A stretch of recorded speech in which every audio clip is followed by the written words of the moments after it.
মঙ্গলবার ছিল বিশ্বকর্মা পুজো।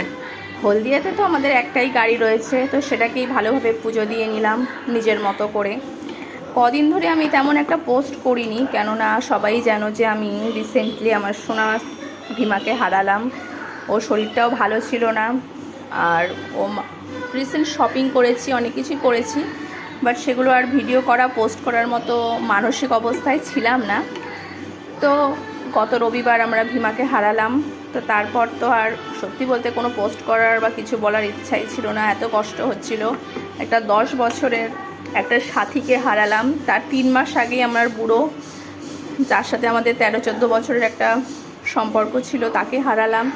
তো এই লসটা খুবই বড় লস। তো যাদের বাড়িতে পশু আছে, যারা ভালোবাসো, তারাই একমাত্র বুঝবে। তো যাই হোক, লাইফে তো মুভ অন